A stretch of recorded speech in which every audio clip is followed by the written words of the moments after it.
My name is Lynch. Of course, that's not my real name. I work for the paranormal FBI.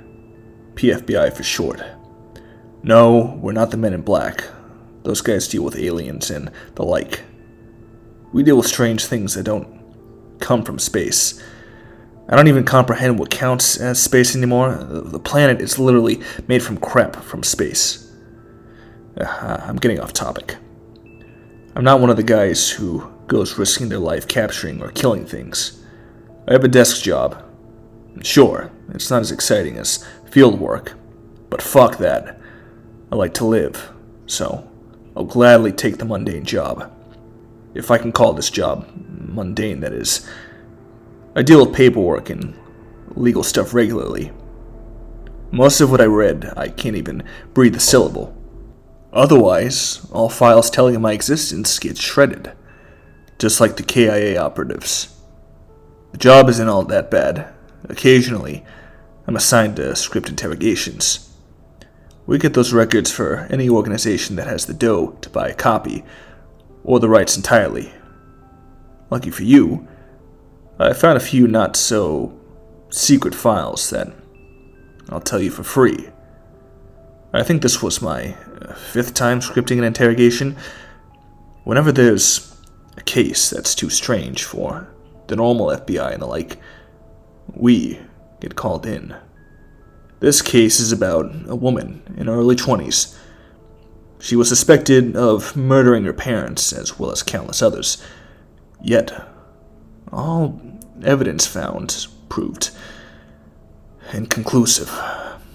This was a pretty regular case for me. Okay, that sounded quite dark.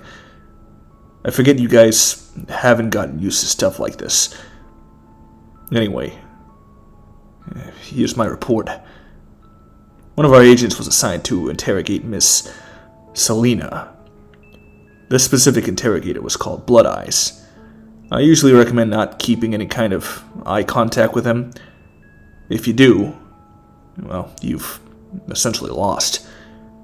Their gaze forces you to speak the truth. Suspiciously, Selena gained everything her parents owned after they were murdered on the night of her 18th birthday. I already talked to the police 2 years ago. They couldn't find anything that proved me guilty. I thought this matter was settled. We know. What we want, however, isn't anything that can be pulled from official evidence. They like to pretend that these kinds of things can be explained away with logic. What I want is to listen to what really happened from you. I can't tell you that. You'll just throw me in the loony bin. I'm not crazy. I know you're not. Someone crazy couldn't be this meticulous. I didn't do it! The interrogator's eyes changed from the usual dark green to a bright red. They stared into Selena's eyes. Then, tell me what really happened. Selena drew in a sigh and shuddered. Fine. I hate retelling this. It was Friday night, my 18th birthday party. My parents let me have a huge sleepover with my friends, as long as there were no boys there. We were loud as hell, yet my parents never came out of their room to keep us quiet. A couple years before, I found out that they had soundproofed their room. You can probably guess why. Rachel, my best friend at the time, had snuck a bottle of tequila from her mom before heading over. After having a small glass, I started to not remember clearly, just bits and pieces. Courtney had admitted to breaking up with her boyfriend earlier in the day. She cried and then laughed, then cried again. Stacy and Amanda played Mario Kart. I kept losing to them. Apparently having older brothers had its advantages. We had all fell asleep around 2 a.m. Selena shifted in her seat before continuing. I woke up to the front door being pounded on by Rachel's dad. My parents didn't answer it, so I did. He was furious with her and grounded her for a couple months. Stacy and Amanda left a few minutes later. Their boyfriends were playing against their older brothers in a football match later that afternoon. Courtney was the last to leave. She helped me clean up everything, while finishing off the last few drops of tequila. About a half hour later, she was picked up by her mom, leaving me alone at home. The night before, my parents both told me that they had work. I went to go check the mail. On the way, I found both my parents' cars in the driveway. I was too confused to notice the shattered glass on both driver's side doors. I simply thought they had slept in, or had huge migraines, or had a hangover. I went upstairs to look in their room. I knocked several times. No answer. I didn't hear them snoring through the door either. She began to tear up a bit, taking a few deep breaths before continuing.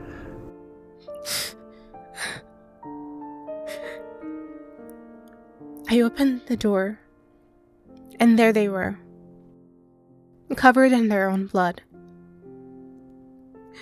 I called the police. They got here a few minutes later. I told them about the party, about the booze, about the shattered glass. They brought me in for suspicion of murdering my parents. Selena began to pound her fists on the table as she spoke. I couldn't comprehend why they suspected me. I had loved them all my life. How could I do such a thing? She took a few minutes of sobbing. I glanced over at her. I couldn't tell if it was an act or not. As insensitive as that sounds, I've seen too many fake tears that resulted in a bloodbath. She wiped away her tears and continued.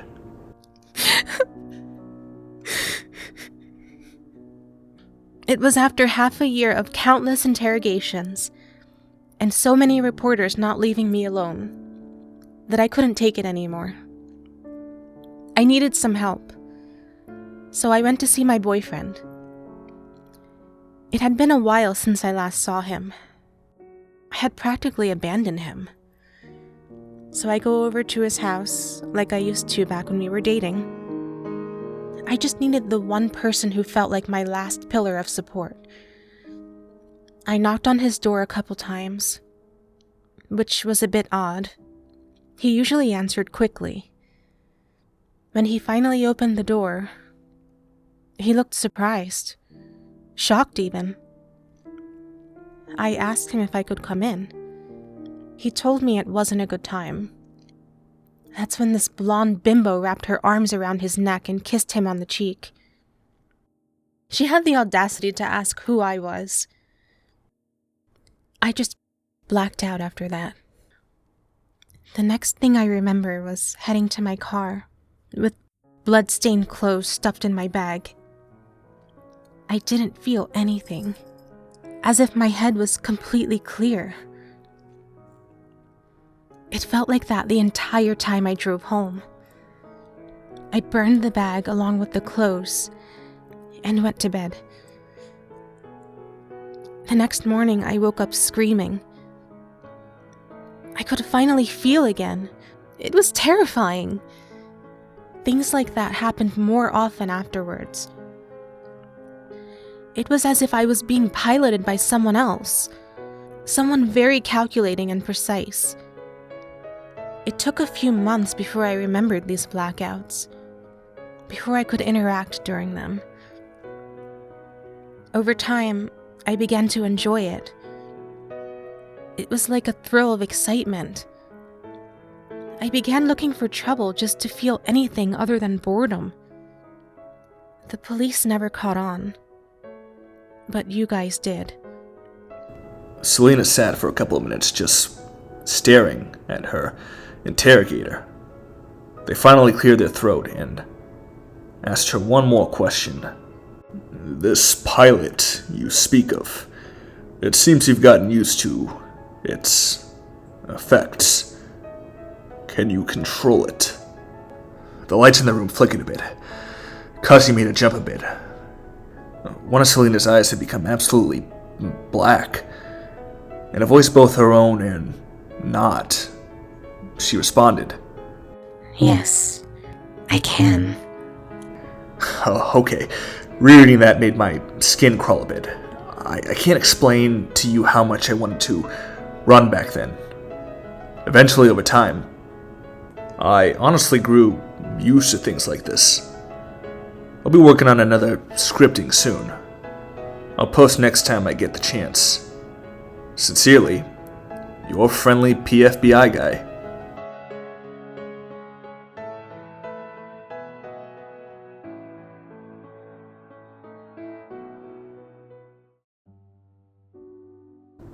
Hey everyone, it's Enzo here. I hope you're all having a very awesome and spooky October so far. It's been a while since I've made a recorded voice update on the channel. First off, if you, my dear viewer, or anyone new watching this didn't know, I had announced a couple months ago that I would like to do a multi-part series where the catch is that I would have a guest narrator on each episode. And it took a while, a little longer than I anticipated, to gather all my voice actors and reach out to various small horror channels in the YouTube space. But finally, it is finally happening. Today, I am very happy and proud to announce the very first installment of this 15-part series, called I Work for the Paranormal FBI, written by the very awesome Stache. I did a collab with him a couple of weeks ago, so I'll link that down below in case any of you guys want to check out his YouTube channel. He is the one that wrote this story, so I just want to give a quick thanks to Stache. Thank you for giving me permission to narrate this. I'm looking forward for the next 14 installments. This is very exciting. I'm very happy to be doing this. Episode 2 will be out around this time next week. And second, I would love to give a huge shout out and thanks to the YouTube channel Tales of September. She was the voice actress who voiced and brought the character of Selena to life.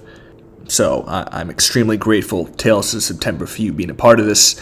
In case any of you don't know who her channel is, she does a lot of voice acting and, just like me, narrates horror stories. So I highly recommend going over to her channel and checking some videos out. I've listened to a few, and some of them gave me quite the chills.